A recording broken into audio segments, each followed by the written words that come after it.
इस वक्त मेरी टीम बिल्कुल राड़ी के डांडा के पास मौजूद है और आपको दिखाएंगे। ये देखिए आप, चारों तरफ पेड़ पौधे, बांज, बुरांस, मोरू और अनेक ऐसे पेड़ पौधे जो जड़ी बूटियां यहाँ पर होती हैं। और आप महसूस कर सकते हैं तेजी से जो हवा यहाँ पर चल रही है वो मनमुक्त कर देती है मस्तिष्क को, क्योंकि देवभूमि है। और ये देखिए इस तरीके से ऐसा आप जब देखेंगे नज़ारा, ऐसे ऐसे ढाबे आपको नज़र आएंगे, अनेक ऐसे दूर दूर से पहुँचे हुए संत भी आपको नज़र आएंगे।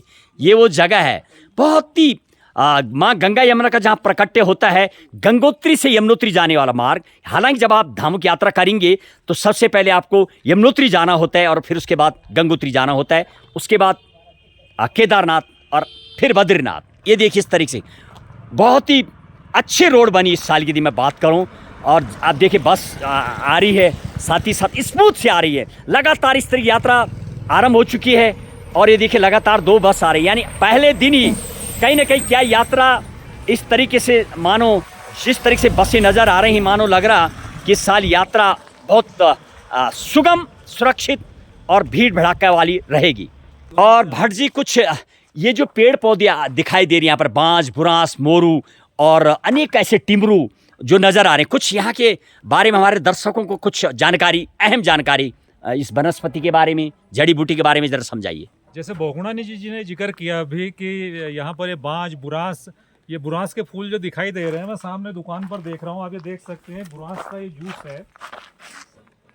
बुरांस के फूलों को एकत्रित किया जाता है। एकत्रित करने के बाद में जो है इसको एक प्रोसेस के जरिए इसका जूस जो है मार्केट में बेचा जा रहा है। कई जगह स्वयं सहायता समूह जो महिलाओं के वो इस पर काम कर रहे हैं, कुछ और फर्में इस पर काम कर रही हैं। ये खासतौर पर गर्मियों में हृदय को जो है शीतलता प्रदान करता है, हृदय रोगों में भी इसको उपयोगी बताया जाता है। इसके फूल की चटनी बनती है, इसका मुरब्बा बनता है। दूसरा, आपने जिक्र किया कि यहाँ पर जैसे चीड़ का उदाहरण दिया आपने, मेरे सामने चीड़ के पेड़ दिखाई दे रहे हैं, बड़े बड़े पेड़।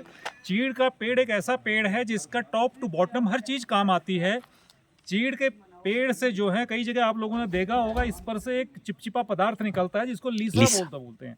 लीसा वो पदार्थ है जिससे तारपीन का तेल बनता है, बिरोजा बनता है, स्याही बनती है, तेलिया कागज बनता है, जूतों की वार्निश पॉलिश बनती है, वार्निश बनती है, इस पेंट उद्योग में चूड़ियां बनती हैं उससे। तो एक ऐसा चीज है, सिर्फ एक लीसे की बात कर रहा हूं मैं, जो आप चेड़ का एक फूल भी जो मार्केट में चिलगोजा आप बोलते हैं, वो भी उपयोगी होता है। इसके पिरूल से जो है कोयला बनाया जाता है। इसका आज की तारीख में इसका पिरूल भी बिक रहा है। और इस लकड़ी को पुराने लोग जो इमारती लकड़ी के रूप में घरों में यूज करते रहे हैं। लेकिन भट्ट जी, थोड़ा आपको रोकूंगा, इसकी ये भी खासियत होती है, ये पौधा किसी दूसरे पेड़ को उगने नहीं देता है, ये अब पनपने, ये खासियत। और ये जंगलों का जो देवदार और बांज, बुरांस को नाश कर देता है, तो इसलिए इसको यहाँ का एक नासुर भी कहा जाता है। क्या आप इस बारे में कुछ बोलेंगे? हाँ बिल्कुल, इसमें ऐसा है कि इसका एक रीज़न है, क्योंकि इसके जो कोणधारी वन जितने भी होते हैं जो मध्य हिमालय में पाए जाते हैं, कोणधारी वनों की जो पत्तियां होती हैं नुकीली पत्तियां होती हैं। और वो पत्तियां जब ग्रीष्म ऋतु आती है उसके साथ जो पत्तियां नीचे झड़ती हैं, तो इस तरह से एक तरह की लेयर लग जाती है। जो नीचे बीजारोपण होता है, दूसरे जो बीज गिरे हुए होते हैं, जो लेयर ऊपर से वो होती है, तो उन बीजों को, उन पौधों को ऑक्सीजन नहीं मिल पाती, ना धूप मिल पाती। अच्छा, दूसर में भट्ट जी, आपने जो मुझे बुरांस का जूस दिखाया, जिस हिसाब से यहाँ टनों टन सलगड़ के खराब हो जाता है, उस हिसाब से सरकार की कोई ऐसी बड़ी कंपनी नहीं है कि हजारों लोगों को रोजगार मिले। ये तो सूक्ष्म तौर पे करते हैं लोग, मतलब नहीं के बराबर। तो क्या ऐसी, जब कोका कोला, लिम्का में 3-3 लाख लोग काम कर सकते हैं, तो क्यों नहीं इसकी कंपनी जमाती है सरकार? आपने बिल्कुल सही मुद्दे की बात कही है। इस पर एक बृहद नीति बनाने की ज़रूरत है। हालांकि आजकल बुरांस की पौध भी तैयार की जा रही है, उसको लगाया भी जा रहा है, लेकिन एक तरह से ये पेड़ जो है संकटग्रस्त स्थिति में है। हाँ। क्योंकि कई जगह इसको चारे के लिए यूज करके काट दिया जाता है, कई लोग वैसे इसको तोड़ते हैं। और उत्तराखंड में इसमें व्यवस्था बने ताकि लोगों को रोजगार मिले। उत्तराखंड में तो इसे राज्य वृक्ष का दर्जा प्राप्त है। और अगर मैं बात करूं हिमाचल की, तो कई प्रदेश जो हैं जो अल्कोहलिक वो है उसका विरोध करते हैं, या कुछ लोग अल्कोहल के विरोधी हो सकते हैं, लेकिन हिमाचल तो बुरांस के फूल से शराब बना रहा है।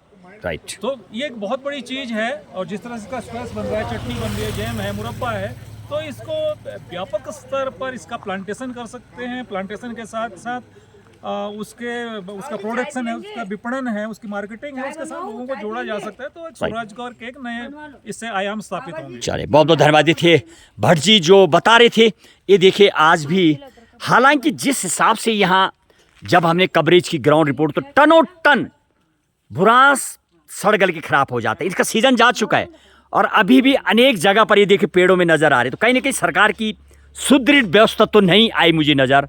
बताएंगे आपको, और यमुना घाटी में घुरियाल के पौधे पर देंगे आपको रिपोर्ट। टनों टन सड़ गल के जो खराब हो रहा है उस पर भी आपको देंगे रिपोर्ट। जय हिंद, जय भारत, जय उत्तराखंड।